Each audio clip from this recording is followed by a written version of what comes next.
Hello, my love. Good morning to you. I wish I could put my arms around you and hug you and hold you tight. I hope you have a memory of that in your body somewhere. I hope you are well. Good morning. I am thinking about you, as always. I hope you laughed today. I hope you smile. I hope something brings that sense of joy to you today. I'm thinking about you. I know that I said that already. I was thinking also about perception as being a matter of consensus. And this is something that has been in my mind for a long time, even now, oddly enough. But at one point in my life, I was on the train, and there was a man playing the air drums. And he was dressed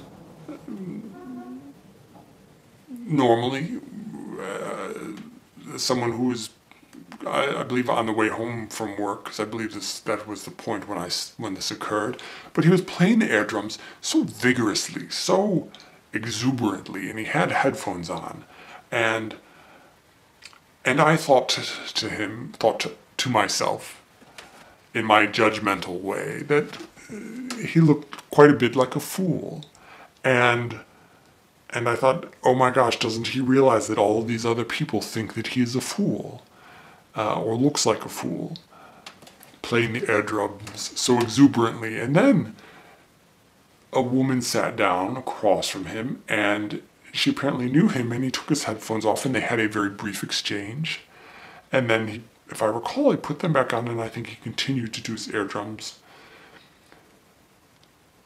But the thing that stuck in my head about this is, was that person acting like a fool or not?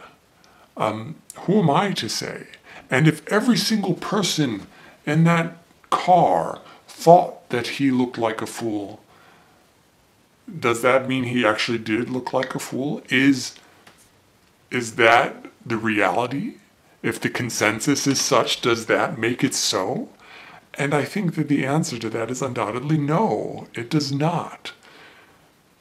We allow our perceptions to we allow our judgments to cloud our perceptions so much that, one, we assume other people see the same thing that we see, which is just not always the case, as it apparently was not with the woman who sat across from him, because I do not recall any signs from her of the judgment that I held. And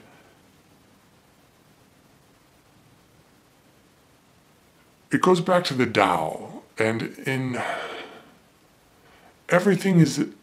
nothing is anything but by comparison. And there is no hot without cold. There is no foolish without not foolish. There is no normal without abnormal. And it is important, and I remember this image sticking in my head, and the realization of, maybe he wasn't looking like a fool at all. Maybe I was the only one that thought he was looking like a fool. And even if I weren't, does consensus dictate reality? And I eventually came to the conclusion, no, it does not, and that I should be wary of letting it do so. I should be wary of letting my thoughts about what I thought others would think dictate how I viewed a situation. So,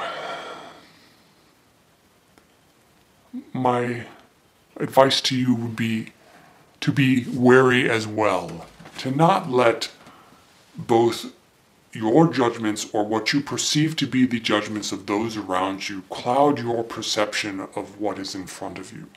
To keep your mind open and try to keep it unadulterated in its view of the world, so you can see what is there, not what you think is there, or not what you think others think is there.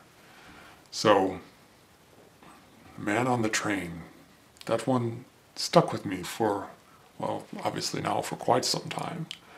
but take it or leave it for what it's worth, a little bit here and there. And know that I love you, and I hope that you go forth and have an enjoyable day, and check out the music of Poppy Ackroyd and Before and After the Book Deal by Courtney Maum. And know that I love you.